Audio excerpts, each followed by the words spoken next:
Welcome everybody. This is our third class in JEE Mains previous year question series for chapter Gravitation of class 11 Physics. Before this we have made two videos in this series and all of those are available on our YouTube channel. Name of channel is Point Basics and all of these videos can be found on our playlist section of our channel. Name of playlist is JEE Mains previous year questions. We have also started similar series for NEET PYQs, NEET previous years also. So you can go and check those videos also out. And if you found this stuff useful, then do like the video, share as much as possible, and subscribe to our channel. Also, if you like to support us financially, then you can scan any of these QR codes and donate whatever amount. With this amount in future, we will be able to bring you better quality videos and better content. So please have a look at these also. So let's start today's questions. And I think we have completed up to question number 21 in previous video. So here, yes, this was the last question we completed. It was regarding change in acceleration. So let's move to the next question or to our today's first question. Assuming the Earth to be a sphere of uniform density, the acceleration due to gravity inside the Earth at a distance r from the center. देखिए यहाँ पे बोला गया कि distance r from the centre is proportional to, तो हमारे पास already formula है जो हमने एग्जैक्ट फॉर्मूला बनाया हुआ है that g at any depth, और ये डेप्थ कहाँ से मेजर की जा रही है, सेंटर से मेजर की जा रही है, ये प्रोपोर्शनल होगा g mass of earth by radius of earth cube into r, और ये डिस्टेंस कहाँ से मेजर किया जा रहा है, ये वाला distance from centre of earth. अगर आप इसी डिस्टेंस को कहां से मेजर करो, ऊपर से मेजर करो, कैसे, लेट मी शो।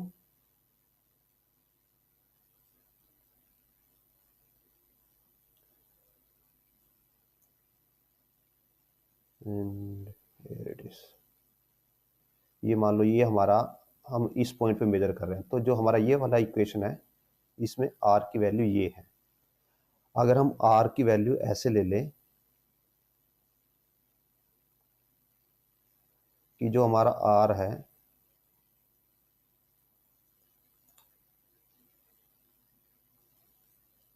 अगर ये वैल्यू हमारे पास r है तो ये जो ये वाली है ये r माइनस डी हो जाएगा।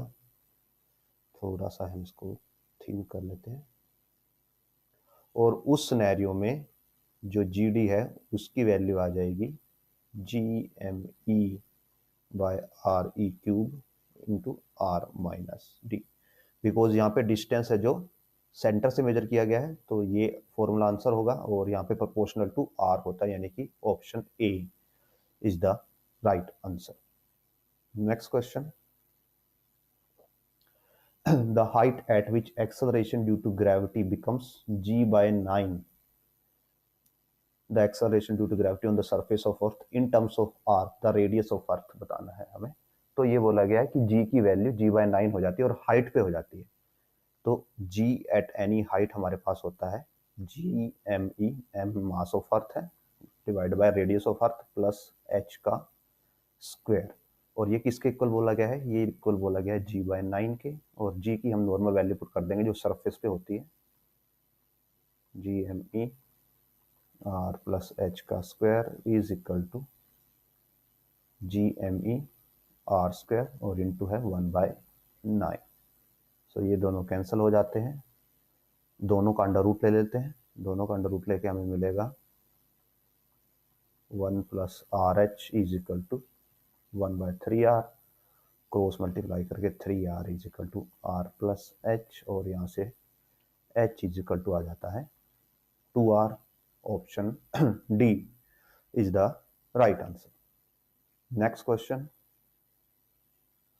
The change in value of g at height h above the surface of the earth is change as same as change in depth d below the earth's surface, when d and h are both smaller than the radius of earth. So ये बोला गया कि दोनों small हैं as compare to radius of earth. तो इसमें हम क्या कर सकते हैं, यहाँ पे हम अप्रोक्सीमेशन वाला मेथड यूज कर सकते हैं. सो अप्रोक्सीमेशन में हमारे पास फॉर्मूला होता है जब g ऑफ हाइट होता है 1 माइनस 2h बाई आर, और g ऑफ डेप्थ होता है, और यहाँ पे साथ में g भी होता है, g into 1 minus d by R. और ये कब दोनों कब फॉर्मूला वैलिड होते हैं, जब हमारे पास जो हाइट है वो हाइट और जो डेप्थ है दोनों स्मॉल हो as compare to radius of earth, जो यहाँ पे कंडीशन गिवन है. तो ये दोनों को इक्वल बोला गया है. तो अगर दोनों इक्वल हैं so g 1 minus 2h by R is equal to g 1 minus d by R. G से g कैंसिल हो जाएगा, और यहाँ पे हम इजिली राइट आउट कर सकते हैं that 2h by R is equal to d by R, और यहाँ से 2h हो जाता है d, और d is equal to 2h. So here is the option. यहाँ पे इक्वल टू मिसिंग है, d is equal to 2h. Option D. Next question. Average density of earth is a complex function of g, does not depend upon g, inversely depend upon g, directly proportional to g. So g की form में density और g का हमें relation find out करना है. So we already know कि जो हमारे पास g के लिए बेसिक फॉर्मूला है that g is equal to g into mass of earth by radius of earth का क्यूब. नाउ जो मास ऑफ अर्थ है उसको हम कन्वर्ट करेंगे डेंसिटी और वॉल्यूम में. कैसे? डेंसिटी का रिलेशन होता है मास बाय वॉल्यूम. सो मास आ जाएगा density of earth into volume of earth. Volume of earth हो जाएगी 4/3 पाई आर क्यूब, एंड यहाँ पे आर ई लेते हैं बिकॉज हम आर ई यूज कर रहे हैं. So this will become GME R E square into rho 4/3 pi are E cube. ये कैंसिल होके, और यहाँ से रिलेशन आएगा 4/3 पाई जी रो एम ई, GME लिख दिया, पाई रो लिख दिया, एंड आर ई बचता है लास्ट आई थिंक. सो यहाँ से आप देख सकते हो दैट जो g है वो डायरेक्टली प्रोपोर्शनल टू डेंसिटी है, और density directly proportional to gravity है. So average density of earth is directly proportional to g. Option D right होगा. Next question. Two planets have mass m and 16m and their radii are a and 2a respectively. The separation between the centers of the planet is 10a. A body of mass m is fired from the surface of larger planet toward the smaller planet along the line joining the two centers. For a body to be able to reach the surface of the smaller planet, the minimum firing speed needed to be. So सबसे पहले diagram plot कर लेते हैं. बोला गया है कि एक m है और एक 16m है. सो लेट अस सपोज ये हमारे पास 16m है और ये हमारे पास m मास है. इनकी रेडियाइज गिवन है हमें. सो ये पहले वाले की रेडियस हो जाएगी और ये दूसरे वाले की रेडियस हो जाएगी, और दोनों के सेंटर टू सेंटर डिस्टेंस भी ले लेते हैं हम.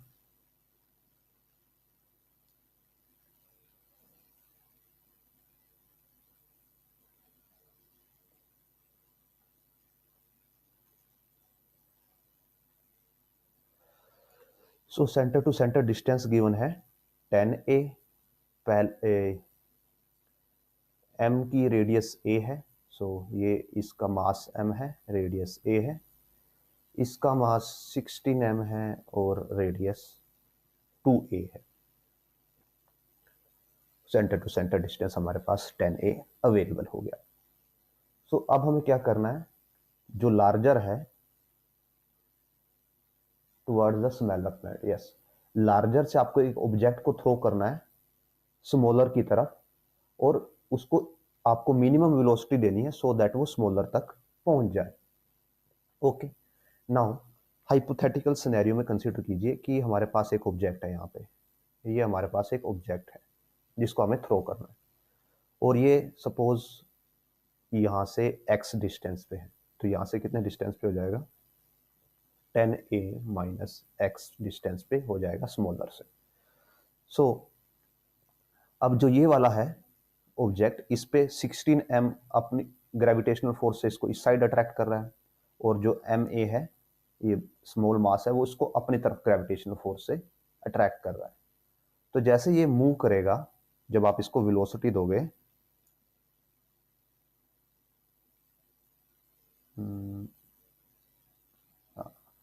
तो जैसे ही आप इसको वेलोसिटी दोगे तो ये इधर मूव करेगा। जैसे जैसे ये 16m से दूर जाएगा, 16m से लगने वाला फोर्स इस पर रिड्यूस होता जाएगा, और जो m है इससे लगने वाला फोर्स इस पे इंक्रीज होता जाएगा। तो बीच में एक पॉइंट ऐसा आएगा जिस पॉइंट पे जो 16m है और ये m वाला मास है, मींस बिगर स्फीयर और स्मॉलर स्फीयर दोनों का फोर्स क्या हो जाएगा, इक्वल हो जाएगा और कैंसिल हो जाएगा। उसके बाद जब ये इधर मूव करेगा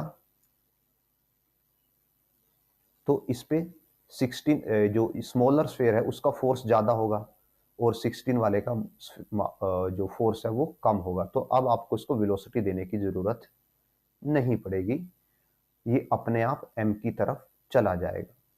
सो आई वाज मैं आपको जो समझाने की कोशिश कर रहा हूं कि जब ये ऑब्जेक्ट 16m के सरफेस पे होगा, बिगर स्फीयर के सरफेस पे होगा, तो बिगर स्फीयर का फोर्स इसके ऊपर ज्यादा होगा। जैसे जैसे ये बिगर स्फीयर से दूर जाता जाएगा, बिगर स्फीयर का फोर्स कम होता जाएगा और स्मॉलर स्फीयर का फोर्स बढ़ता जाएगा। एक पॉइंट पे आके दोनों स्फीयर्स का फोर्स इक्वल हो जाएगा, और उस पॉइंट के बाद जो स्मॉलर स्फीयर है उसका ग्रेविटेशनल फोर्स ज्यादा होगा और बिगर का कम होगा। तो हमें इसको जस्ट इतनी वेलोसिटी देनी है कि जहां पे इस ऑब्जेक्ट के लिए स्मॉलर बिगर स्फीयर का और स्मॉलर स्फीयर का फोर्स इक्वल हो जाए। उसके बाद तो इसको जो स्मॉलर स्फीयर है वो ऑटोमेटिकली अट्रैक्ट कर लेगा, बिकॉज उसका फोर्स ज्यादा होगा बिगर स्फीयर से। तो हम ये मान के चलते हैं कि x डिस्टेंस पे फ्रॉम बिगर स्फीयर दोनों के फोर्स इक्वल हो जाते हैं इस स्मॉल मास पे। तो इसका मास अगर हम स्मॉल m ले लें,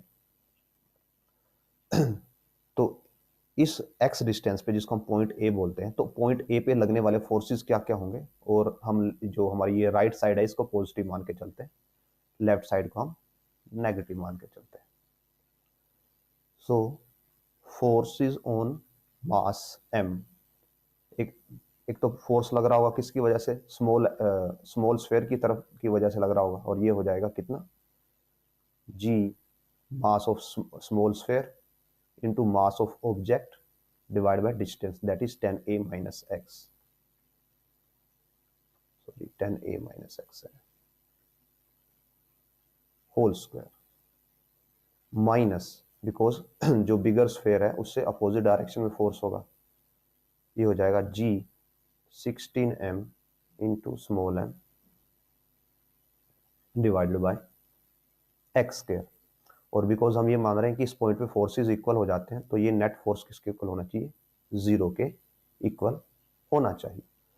सो सोल्व करते हैं, it will become gm small m 10a minus x square is equal to g 16m small m x square. So gmm ये कैंसल हो जाएंगे, दोनों साइड का स्क्वायर रूट ले लेते हैं, तो यहाँ से हमारे पास आएगा 1 by 10a minus X is equal to 4 by X, cross multiply करते थे, so x is equal to 40a minus 4x, ये 4x इधर आएगा तो हो जाएगा 5x is equal to 40a, और x हो जाएगा 8a, यानी कि बिगर स्फीयर से 8a के डिस्टेंस पे और स्मॉलर स्फीयर से 10a माइनस 8a यानी कि 2a के डिस्टेंस पे जो फोर्सेस हैं वो इक्वल हो जाएंगे। तो हमें ऑब्जेक्ट को सिर्फ इस जगह तक भेजना है, और इस जगह पे पहुंच के ऑब्जेक्ट के पास जो दोनों साइड से लगने वाले फोर्सेस इक्वल हो जाएंगे। उसके बाद अगर ऑब्जेक्ट के पास स्लाइट वेलोसिटी भी होती है, तो उसके बाद थोड़ी सी भी वेलोसिटी होती है, तो ऑटोमेटिकली स्मॉल स्फीयर की तरफ अट्रैक्ट हो जाएगा। सो हमने डिस्टेंस तो निकाल लिया, अब हमें काइनेटिक एनर्जी निकालनी पड़ेगी, और वो एनर्जी हम कैसे निकालेंगे? एनर्जी कंजर्वेशन का यूज करके। So for that first of all हम क्या कंसीडर करेंगे कि ये जो ऑब्जेक्ट है हमारा,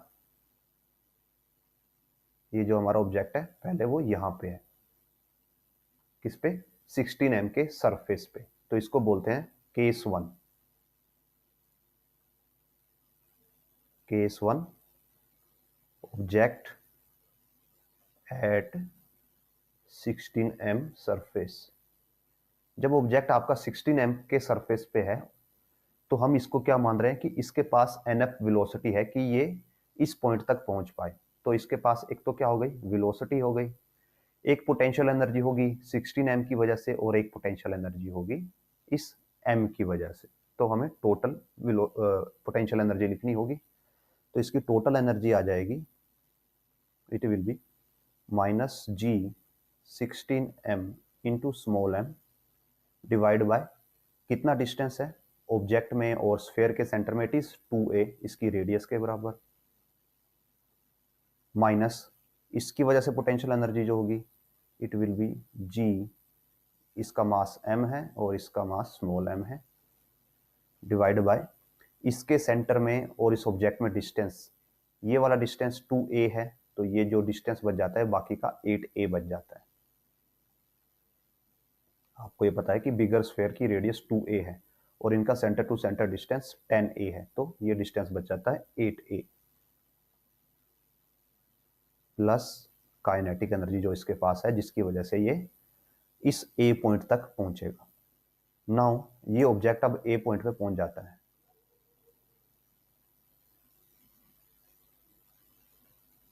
ये ऑब्जेक्ट अब a पॉइंट पे पहुंच गया है, तो इसको हम बोलते हैं केस टू।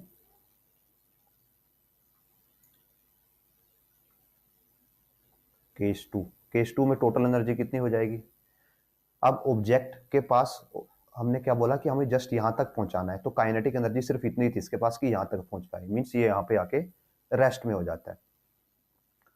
और अगर ये रेस्ट में हो जाता है तो सिर्फ इसके पास ओनली पोटेंशियल एनर्जीज होंगी, और बिगर स्फेयर से इसका डिस्टेंस है जो हमने जस्ट कैलकुलेट किया था, वो था 8a, और स्मॉलर से कितना हो जाएगा? बिकॉज टोटल 10 है तो यहाँ पे 2a ही बचेगा। सो जस्ट टर्म्स रिवर्स हो जाएंगी डिस्टेंस वाली। सो बिगर स्फेयर की वजह से एनर्जी हो जाएगी minus G 16 m a, sorry 16 m small m divided by 8a, और यहाँ पे स्मॉलर की वजह से हो जाएगा जी m डिवाइडेड बाय 2a। सो लेट अस आगे आगे बढ़ते हैं। नाउ हमारे पास ये दो केस आ गए, और एनर्जी बिकॉज कंजर्व्ड है तो ये टोटल एनर्जी से एक दूसरे के इक्वल होनी चाहिए। सो यहाँ से हम लिखते हैं that minus 16 GMM by 2a minus GMM by 8a plus kinetic energy is equal to minus 16 GMM by 8a and minus GMM by 2a। ये दोनों टर्म्स को इधर लेके जाएंगे और यहाँ पे रह जाएगी ओनली काइनेटिक एनर्जी, और बिकॉज जो GMM है वो हम कॉमन ले सकते हैं, सो GMM कॉमन ले लेते हैं सब में, और डिवाइड बाय a भी कॉमन में ले लेते हैं।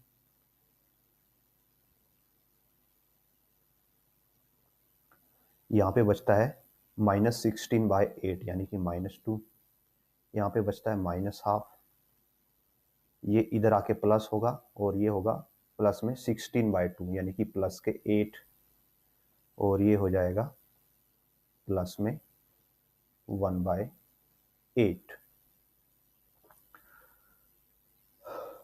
काइनेटिक एनर्जी किसके इक्वल होती है? ऑब्जेक्ट की half m v square is equal to G m small m divide by a। यहाँ पे जब हम इनको सोल्व करेंगे।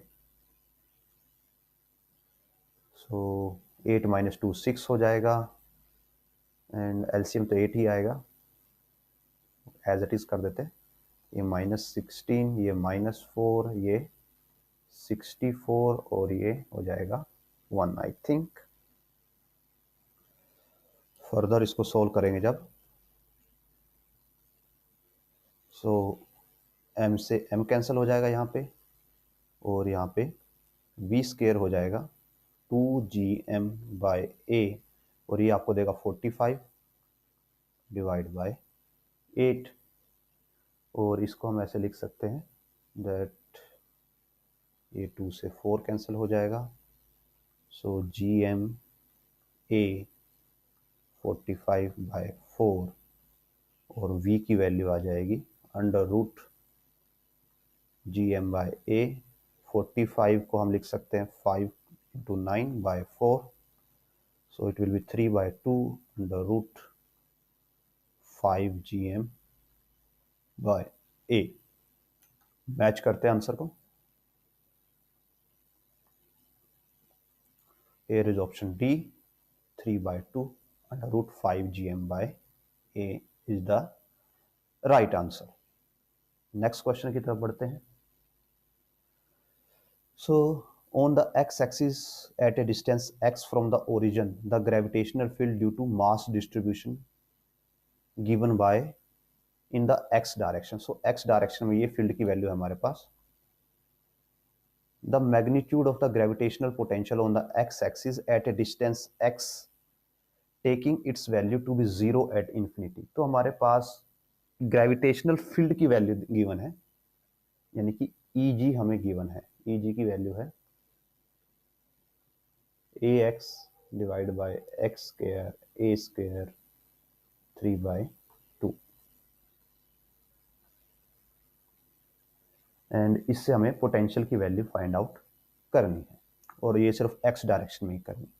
सो हमें ये पता है दैट कोई भी फील्ड हो वो किसके इक्वल होती है, नेगेटिव डेरिवेटिव ऑफ पोटेंशियल, और अगर हम ओनली वन डायरेक्शन ले रहे हैं तो यहाँ पे ओनली x आ जाएगा, else it is E is equal to -dp/dr। dr में क्या होता है, x y z तीनों आ जाता है। सो अगर हम यहाँ पे पोटेंशियल कैलकुलेट करना है तो पोटेंशियल जस्ट क्या हो जाएगा, dv is equal to -edx, और यहाँ पे हो जाएगा इंटीग्रल। और पोटेंशियल के केस में क्या होता है कि आप पोटेंशियल हमेशा जब भी मेजर करोगे तो आपका स्टार्टिंग पॉइंट है जो वो इनफाइनाइट होता है, मीन्स आप इनफाइनाइट डिस्टेंस से ऑब्जेक्ट के पास आते हो। तो ये हम सपोज x डिस्टेंस पे आ रहे हैं इनफाइनाइट से, तो ये हमारे पास पोटेंशियल की वैल्यूज हो जाएंगी। हमने इनफाइनाइट डिस्टेंस से स्टार्टिंग की और हम ऑब्जेक्ट के पास आए, ऑब्जेक्ट की फील्ड में आए। हम फील्ड ऑब्जेक्ट से स्टार्ट नहीं करते, हम इनफाइनाइट डिस्टेंस से स्टार्ट करते हैं और फिर ऑब्जेक्ट के पास आते हैं। इनफाइनाइट डिस्टेंस से स्टार्ट करके ऑब्जेक्ट के पास आते हैं x डिस्टेंस तक। तो इनफाइनाइट पे जो पोटेंशियल था वहां से हमने स्टार्ट किया और ऑब्जेक्ट के पास आ गए हम v पोटेंशियल तक। तो ये हम बोथ इंटीग्रल करेंगे। तो ये तो जस्ट हमारे पास क्या आ जाएगा, v at x minus v at infinity, ये तो हमें जस्ट ये वैल्यू देगा। यहाँ पे माइनस इंटीग्रल इनफाइनाइट x, और जो e की वैल्यू है it is given by this ax divided by x square a square 3/2 dx। So either आप इसको डायरेक्टली सोल्व कर सकते हैं, यहाँ पे जो a है a को हम बाहर ले लेंगे, -a इनफाइनाइट x, ये बच जाता है हमारे पास x by x square plus a square 3/2 dx। अब अगर आप देखिए यहाँ पे अंदर x स्क्वायर है, तो x स्क्वायर का डेरिवेटिव होगा x, तो ये डेरिवेटिव इजीली सोल्वेबल है। आप इसका आंसर याद भी रख सकते हो, बिकॉज अगर आप जेई की तैयारी कर रहे हो तो आपका मैथ अच्छा होगा ऑलरेडी, होपफुली। तो आप इसका आंसर डायरेक्टली भी आप इसको याद रख सकते हो कि इसका आंसर क्या होगा, या फिर हम क्या कर सकते हैं, इस इंटीग्रल को अलग से सोल्व कर सकते हैं जो हम अभी सोल्व करने जा रहे हैं यहाँ पे। सो लेट जो हमें सोल्व करना है वो है infinite x by x square a square power 3/2 into D X. तो हम क्या मान लेते हैं कि जो X square plus A square है इसको अज्यूम कर लेते हैं जेड स्क्वायर के इक्वल, और दोनों साइड बिकॉज ए तो यहाँ पे कांस्टेंट होगा, दोनों साइड का डेरिवेटिव कर देते हैं। एक्स स्क्वायर का डेरिवेटिव आएगा 2x dx, ये पार्शियल डेरिवेटिव्स है। ए स्क्वायर का 0 और जेड का आ जाएगा, जेड स्क्वायर का आ जाएगा 2z dz। यहाँ से हमें क्या मिलेगा, यहाँ से हमें x की वैल्यू मिलेगी।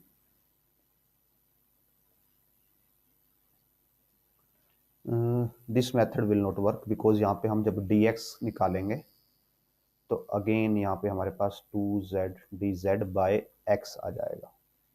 सो हम क्या करते हैं, इसको रब करते हैं और यहाँ पे ओनली z लेते हैं। अब ट्राई करते हैं, तो ये होगा 2x dx, अगेन ये 0 देगा और ये देगा हमें dz, एंड अगेन हमारे पास x की वैल्यू यहाँ से आ जाती है। So dx becomes dz by 2x। और लिमिट्स भी देख लेते हैं, जब जो हमारा यहाँ पे ओके विदाउट लिमिट सॉल्व करते हैं, अभी हम लिमिट्स में नहीं पढ़ते। सो x एज इट इज, इसको हमने z मान लिया तो ये हो जाएगा z 3/2 और dx की वैल्यू हमारे पास आ गई dz बाय 2x, x से x कैंसिल हो जाएगा तो ये हो जाएगा 1/2 बाहर dz, और ये हो जाता है z 3/2, और इसको लिखा जा सकता है half integral z minus 3/2 into dz, half as it is. Integration solve करेंगे तो z minus 3/2 plus 1, X N की इंटीग्रल होता है xn plus 1 by n plus 1।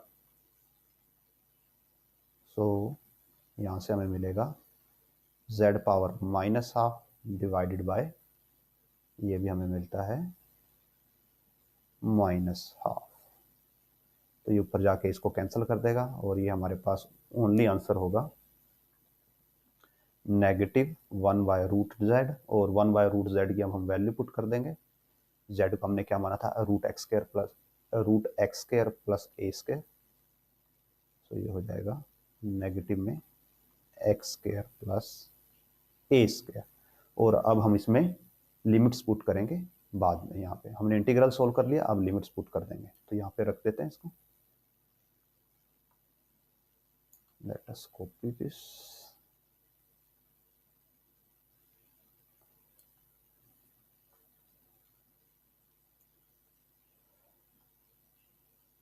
So solve करके ये आया, और इसकी लिमिट्स है हमारे पास, यहाँ पे साथ में हमारे पास माइनस का a भी है, तो माइनस माइनस a से ये प्लस a बन गया, और लिमिट्स है यहाँ पे इन्फिनिटी एंड x। तो पहले x पुट होगी, सो ये एज इट इज, ये आ जाएगा x² प्लस a², और यहाँ पे आएगा माइनस 1/x की वैल्यू हम पुट करेंगे infinite square plus a²। Now infinite का आप स्क्वायर करोगे तो भी इन्फानाइट आता है, और अंडर रूट करोगे तो भी इन्फानाइट आता है। इन्फानाइट को इन्फानाइट से डिवाइड करोगे तो भी इन्फानाइट ही आता है। सो ये होगा 1/इन्फानाइट, और 1/इन्फानाइट होता है 0। So as a final answer आप हमारे पास होगा a/√x² प्लस a², और जो हमने वहीं पे इंटीग्रेट किया था सेम आंसर वही आ रहा है। And here it is, option A है जो, this is our right answer. So इस क्वेश्चन में जस्ट आपको बेसिक फॉर्मूला लेके इंटीग्रेट करना है। आगे बढ़ते हैं। The mass density of a planet of radius r varies with the distance. Mass density given है, then the gravitational field is maximum at. तो बताना है कि ग्रेविटेशनल फील्ड मैक्सिमम कहां पे होगी। तो अगर हमें मास डेंसिटी गिवन है तो इसका मतलब है कि it is mass per unit volume, जो हमें डेंसिटी की वैल्यू गिवन है। और अब हमें क्या करना होगा, हमें ग्रेविटेशनल की वैल्यू निकालनी होगी इन टर्म्स ऑफ आर, और फिर उसको मैक्सिमाइज करना पड़ेगा। So let us draw the planet first.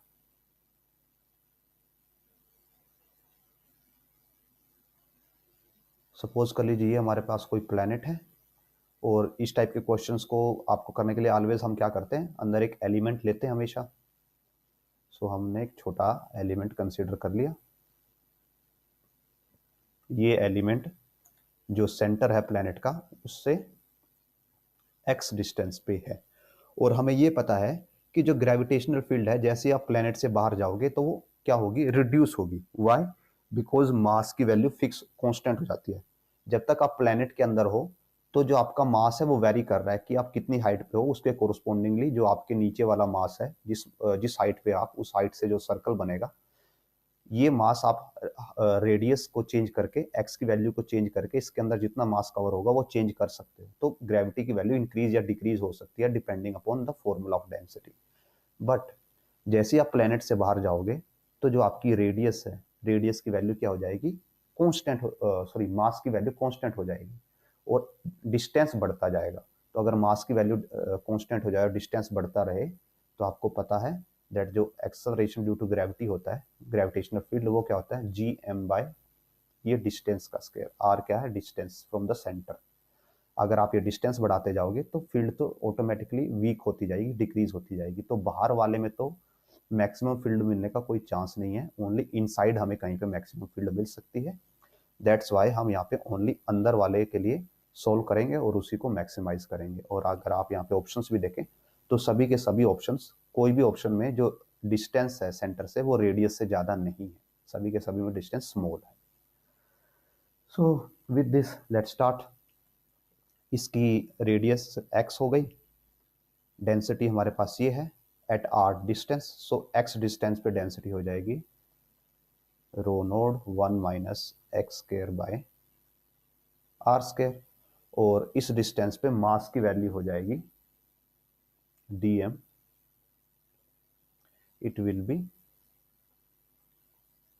Row node 1 minus X square into R square divide by R square into क्या होगा, वॉल्यूम ऑफ दिस जो स्मॉल एलिमेंट है। और इस स्मॉल एलिमेंट की हमें बिकॉज थिकनेस भी लेनी होगी, नॉर्मली हमें विथ थिकनेस लेना होता है जो हमने यहाँ पे लिया नहीं। सो लेट अस ड्रॉ थिकनेस, हाँ ये हमने अब ले लिया, ओके। सो इसकी रेडियस एक्स थी और इसकी थिकनेस हमने कितनी ली, dx। तो इस एलिमेंट की वॉल्यूम हो जाएगी 4 पाई एक्स स्क्वायर इंटू dx। अब आपको ये लग सकता है कि सर ये कैसे आई, ये वॉल्यूम कैसे बनी। तो अगर आपके पास एक x रेडियस का स्फेयर है तो उसका सरफेस एरिया हो जाता है 4 पाई आर स्क्वायर, यानी कि 4 पाई एक्स स्क्वायर, इसका सरफेस एरिया हो गया।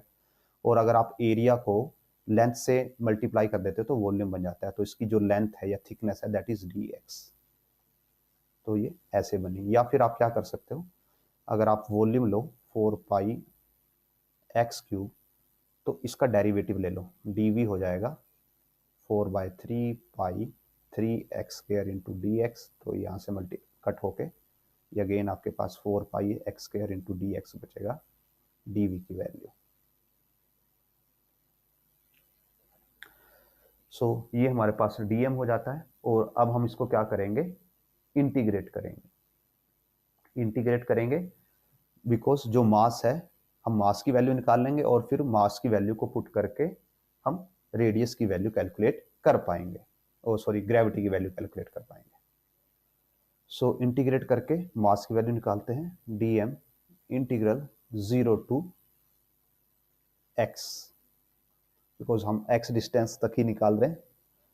सो ये हो जाएगा हमारे पास रो नोड इंटू 4 पाई, ये एज इट इज, ये कांस्टेंट है, ये एज इट इज रहेंगे, integral 1 minus X square R square X square dx 0 to x, rho nought 4 pi, ये होगा x, इसको 1 से मल्टीप्लाई करेंगे तो एक्स स्क्वायर dx देगा और उसका इंटीग्रल हो जाएगा x³ बाय 3 माइनस ये होगा x4 dx, तो इसका इंटीग्रल हो जाएगा x5/5 into R square 0 to x।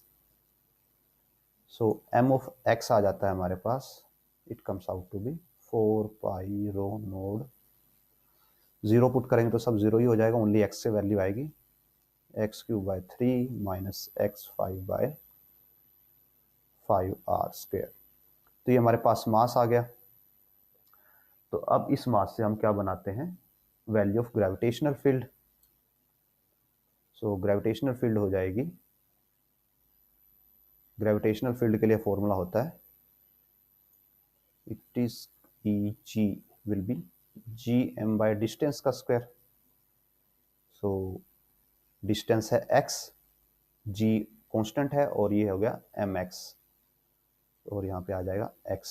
So g 4 pi rho naught divide by x square into x cube by 3 minus x 5 by 5r²। यहाँ से एक्स स्क्वायर से power finish कर सकते हैं, so it comes out to be g 4 pi rho naught x by 3 minus x cube by 5r²। ये आ जाता है E g at point x. अब हमें इसको मैक्सिमाइज या मिनिमाइज करना है, तो वो किसे करते हैं, वो हम कर सकते हैं यूजिंग डेरिवेटिव। सो डेरिवेटिव की हेल्प लेते हैं, ई जी एक्स बाय डी एक्स। तो जब इसका डेरिवेटिव करेंगे आप एक्स के रिस्पेक्ट में, तो ये जी 4 pi rho node as it is रहेगा, इसका डेरिवेटिव हो जाएगा 1/3 और इसका डेरिवेटिव हो जाएगा 3x² बाय 5r²। और अगर हमें x की वैल्यू निकालनी है तो इसको किसके इक्वल पुट करना पड़ेगा, जीरो के इक्वल पुट करना पड़ेगा। सो जब जीरो के इक्वल पुट करेंगे, ये वाला पार्ट तो जीरो एज इट इज हो जाएगा, और यहाँ से आएगा 1/3 is equal to 3x² bye 5r², और यहाँ से हो जाता है 5r² bye 9 is equal to x², और x हो जाएगा √5r/3। और अगर हम ऑप्शन मैच करें, so yes here is option, यहाँ पे इन्होंने 3 को बाहर नहीं निकाला, इसको आप ऐसा लिख सकते हो √5r/3। सो ऑप्शन डी हमारा मैच करता है आंसर के साथ।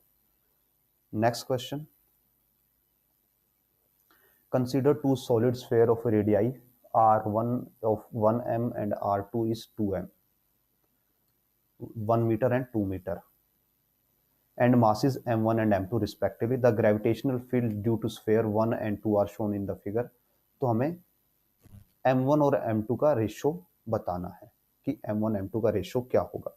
तो अगर आप यहाँ पे ये यहाँ पे देखिए आप, ये जो वैल्यूज हैं वो सॉलिड स्फीयर की वजह से हैं, और सॉलिड स्फीयर के केस में अगर डेंसिटी यूनिफॉर्म हो तो ग्रेविटेशन की मैक्सिमम वैल्यू कहाँ पे होती है, स्फीयर के सरफेस के ऊपर होती है, और उसकी वैल्यू होती है E G is equal to G M by r², और r क्या है, उसकी रेडियस है।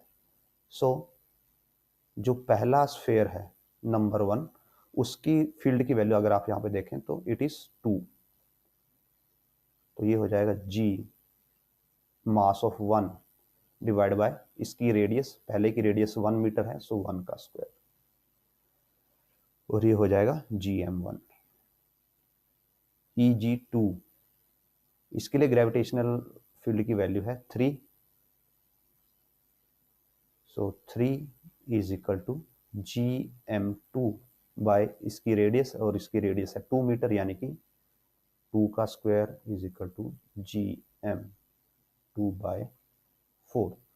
अगर दोनों को डिवाइड कर दें इक्वेशंस को, so 2/3 is equal to gm1 divide by gm2 divide by 4 था, 4 ऊपर चला जाएगा, g से g कैंसिल होगा, ये 2 बन जाएगा, और m1 बाय m2, ये 2 इधर आएगा, 6 बन जाएगा। So m1 by m2 is equal to 1/6, और ऑप्शन हमारा बी ऑप्शन मैच होता है आंसर के साथ। आगे बढ़ते हैं, question number 30। An asteroid is moving directly towards the center of the earth when at a distance at 10 r. r is the radius of the earth, और ये center to center distance होगा from the earth center. It has a speed of 12 km per second. Neglecting the effect of earth atmosphere, what will be the speed of the asteroid when it hits the surface of the earth? Escape velocity of the earth is 11.2 km per second. Give your answer to the nearest integer. So जब वो अर्थ के surface means अर्थ से कितने distance पे 10 are पे है, तो उसकी स्पीड कितनी है 12 किलोमीटर पर सेकेंड. सो सपोज ये हमारे पास अर्थ है और ये हमारा एस्ट्रॉइड है, तो इनके सेंटर टू सेंटर डिस्टेंस जो हमें गिवन है इट इज 10 आर, और इसके पास यहाँ पे वेलोसिटी है दैट इज 12 किलोमीटर पर सेकेंड. सो ये होगा केस नंबर 1 कि इस टाइम पे इस एस्ट्रॉइड की टोटल एनर्जी कितनी हो जाएगी. It will B potential energy. Potential energy किसकी वजह से आएगी, अर्थ की फील्ड की वजह से आएगी, जो कि होगी G mass of earth mass of asteroid by distance कितना है दोनों के सेंटर में 10 R, plus kinetic energy of asteroid that is half M, और इसकी वेलोसिटी जिसको हम बोल सकते हैं v इनिशियल स्क्वायर. ये हो गया फर्स्ट केस. सेकंड केस में एस्ट्रॉइड अर्थ के सरफेस पे पहुंच जाता है. जब वो अर्थ के सरफेस पे पहुंचता है तो उसको बोलते हैं केस 2, और इस सिनेरियो में पोटेंशियल एनर्जी हो जाएगी बिकॉज उसका अब अर्थ से सेंटर से डिस्टेंस होगा only R. So it will be minus G M E mass of asteroid divided by and R plus अब इसके पास कोई वेलोसिटी होगी उसको बोल देते हैं वी फाइनल, जिससे वो सरफेस को हिट करेगा. अब जो बिकॉज एयर रेजिस्टेंस को नेग्लेक्ट करने के लिए बोला गया है, तो ये टोटल हमारा क्या होना चाहिए, इक्वल होना चाहिए दोनों एनर्जीज. सो दोनों एनर्जी को इक्वेट करते हैं. So minus G M E M A 10 R, और यहाँ पे भी एम ए आएगा बिकॉज दोनों एस्ट्रॉइड के लिए हैं. 10 R plus half M A V I square plus equals to minus G M E M A by R plus half M A V F square. So M A यहाँ से हर जगह से cancel हो जाएगा, तो मास ऑफ एस्ट्रॉइड का कोई फर्क नहीं पड़ने वाला. वेलोसिटी टर्म्स को अलग कर लेते हैं और जीएम वाली टर्म्स को अलग कर लेते हैं. जीएम वाली टर्म्स को इधर लेके आते हैं. सो इधर G M E by R common रखते हैं. G M E by R common रख लिया. यहाँ पे बचता है -1/10. ये इधर आके पॉजिटिव हो जाएगा और यहाँ से पूरा का पूरा कॉमन चला गया, तो यहाँ पे बचेगा only 1.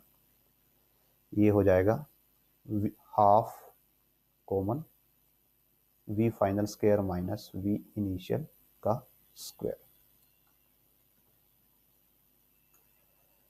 So it will be G M E divide by R, ये रेडियस ऑफ अर्थ है, और इसको सोल्व करेंगे तो ये हमें देगा 9/10. नाउ हमें ना तो मास ऑफ अर्थ गिवन है और रेडियस ऑफ अर्थ हमें पता है वैसे 1600 किलोमीटर 6400 होता है अगेन. सो यस, तो हमें समहाउ एस्केप वेलोसिटी का यूज करना होगा, दैट इज जो कि 11.2 किलोमीटर हमें गिवन है, तो हमें उसका फॉर्मूला बनाना पड़ेगा यहाँ पे. तो एस्केप वेलोसिटी के लिए पहले फॉर्मूला देखते हैं. अर्थ के केस में अगर आपको एस्केप वेलोसिटी बनानी है तो G mass of Earth M mass of object divided by Earth का सरफेस का distance is equal to half M V square होता है. सो एम से एम कैंसिल हो जाता है हमारे पास, और ये positive 2gme by R square is equal to V square. So ये होती है एस्केप वेलोसिटी. और अगर आप यहाँ पे देखो तो हमारे पास सेम ऑब्जेक्ट बन रहा है 2, यहाँ पे gme बाय आर हमारे पास आ रहा है. अगर हम उसको जस्ट 2 से मल्टीप्लाई कर दें और 2 से डिवाइड कर दें तो ये हमारे पास एस्केप वेलोसिटी बन जाएगी. जो कि हमें गिवन है 11.2 किलोमीटर पर सेकेंड। सो वैल्यूज पुट कर देते हैं और इनिशियल वेलोसिटी भी हमें गिवन है हाउ मच 12 किलोमीटर पर सेकेंड। सो v फाइनल स्क्वायर माइनस ये है 12 का स्क्वायर, और हम सब कुछ किलोमीटर में ही लेंगे। सो ये हो जाएगा 9/20 इंटू 2 GM/r। ये क्या है, एस्केप, जो हमारी एस्केप वेलोसिटी उसका स्क्वायर है। यहाँ पे देखिए ये एस्केप वेलोसिटी का स्क्वायर है और एस्केप वेलोसिटी 11.2 दी गई है हमें। So it is into 11.2 into 11.2 is equal to half V F square minus 12 का स्क्वायर। ये 2 इधर मल्टीप्लाई हो जाएगा या इसको ऐसे कट कर देगा। सो ये हो जाएगा 9/10 इंटू 11.2 इंटू 11.2 और ये 12 का स्क्वायर इधर आ जाएगा। This will give us 144 is equal to V F square. So यानी कि सबका अंडर रूट हो जाएगा। तो अगर आप यहाँ पे देखें ध्यान से तो ये तो 9/10 है, तो ये अप्रोक्सीमेटली 1। अब हम अप्रोक्सीमेशन कर रहे हैं। 9/10 तो 1 रहेगा, ये है 11 का स्क्वायर अप्रोक्सीमेटली 1 to 1 होता है, ये 144 है। सो 56265। तो जो 15 का स्क्वायर है हमारे पास वो होता है 225 और 16 का स्क्वायर जो हमारे पास होता है वो आई थिंक मल्टीप्लाई कर लेते हैं 96 256। यस 256, 16 का स्क्वायर होता है। तो ये आपको फाइनली 16 के आसपास आंसर देगा वी फाइनल। 16 किलोमीटर पर जो सेकंड में, हाँ सेकंड 16 किलोमीटर पर सेकंड। सो जो नियरेस्ट इंटीजर हम यहाँ पे फिल कर रहे हैं 16 किलोमीटर पर सेकंड आप, और इसका एक्चुअल आंसर भी 16 ही है। अगर आपको वो प्रिसाइज कैलकुलेशन करनी है तो आप कर सकते हैं, you are free to do so.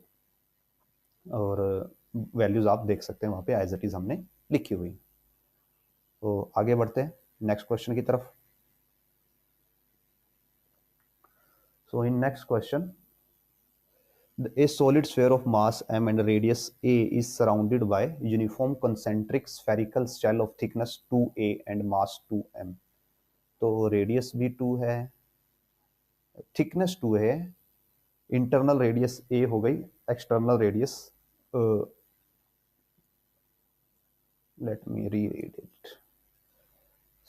Solid sphere, हाँ सॉलिड स्फेयर है जिसका मास m है, रेडियस a है और उसके बाहर एक स्फेरिकल शेल है यानी होलो शेल है जिसकी थिकनेस कितनी है 2a है और मास हमारे पास 2m है। Gravitational field at distance 3a from the centre. तो 3a से सेंटर से 3a के डिस्टेंस पे फील्ड हमें बतानी है। So it is going to be quite easy I think. So पहले हम सॉलिड स्फेयर बना लेते हैं जिसकी रेडियस a है। सपोज ये सॉलिड स्फेयर है और इसकी रेडियस हमारे पास a है और एक इसके ऊपर स्फेरिकल शेल है।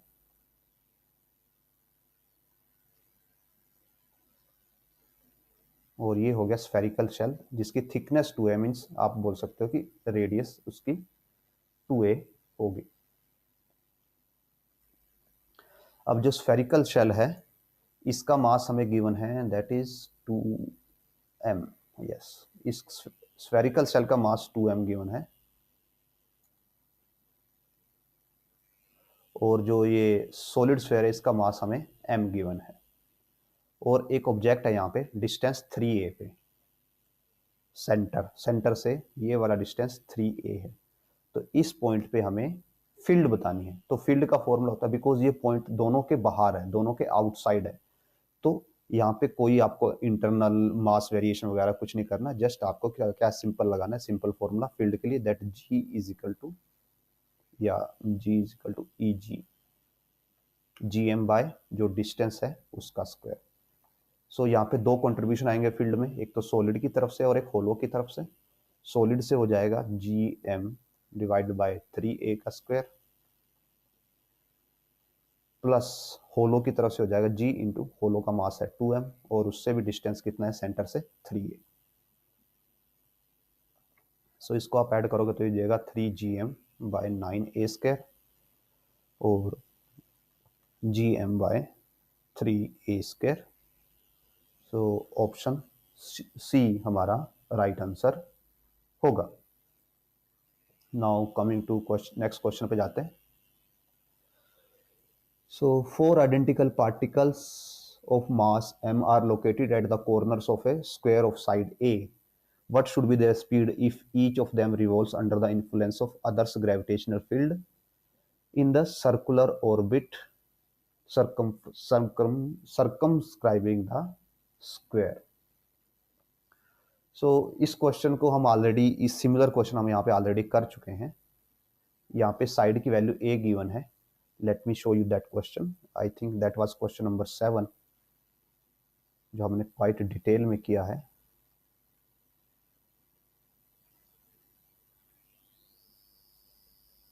Here it is. So four particles each of mass m equidistant from each other move along a circle of radius r under the action of mutual gravitational field. Speed of each particle हमें बतानी है। So हमने ये वाला answer यहाँ पे select किया था that half gm r by 1 plus 2√2 और ये हमारी आपको फर्स्ट वीडियो में मिल जाएगा कि हमने इसको कैसे सोल्व किया। एग्जैक्टली यहाँ पे भी दोनों के बीच का डिस्टेंस a लिया है हमने, जो स्क्वायर है उसकी साइड लेंथ a ली हुई है और जो रेडियस है वो r ली है और उस क्वेश्चन में भी हमें यही करना है एग्जैक्टली सिमिलर कि जो साइड लेंथ है वो a है और जो इस सर्कल की रेडियस होगी वो r हो जाएगी। तो हम वहां से जो हमने वेलोसिटी का फॉर्मूला निकाला है उस वेलोसिटी के फॉर्मूले को यहाँ पे लेके आते हैं और उसमें जस्ट हमें थोड़े से चेंजेस करने होंगे एज पर द कैलकुलेशन और वो हम चेंजेस करेंगे तो हमें ये आंसर मिल जाएगा। So let us go to again there. और अगर आप को अभी ये क्लियर नहीं है क्वेश्चन तो आप हमारी प्रीवियस वीडियो में जाके देख सकते हैं। इस चैप्टर की फर्स्ट वीडियो है जो, उसमें आपको मिल जाएगा कि हमने कैसे ये क्वेश्चन सोल्व किया है। आई थिंक हाँ ये रहा, ये हमने इसका फाइनल आंसर निकाला था तो हम इसको कॉपी कर लेते हैं।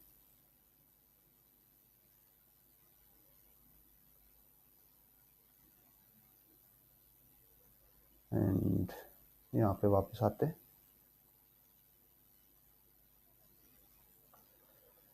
पेस्ट करते हैं। सो ये वेलोसिटी का फॉर्मूला था हमारे पास और ये हमने आर की टर्म्स में निकाला था और हमें चाहिए किसकी टर्म्स में, ए की टर्म्स में चाहिए। और आर और ए में हमने रिलेशन भी बनाया हुआ है वहां पे, हम वो भी आपको शो कर देते हैं। और हमने ए की टर्म्स में भी निकाला था।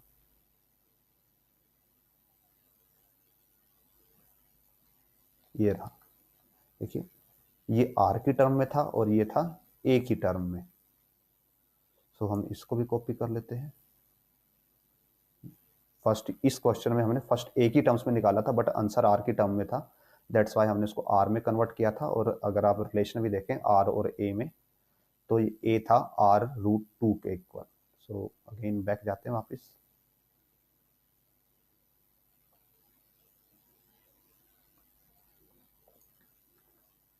ए इक्वल टू है r√2 और कन्वर्ट करके जो आंसर आएगा इट विल बी दिस, ये ए की टर्म्स में आता है।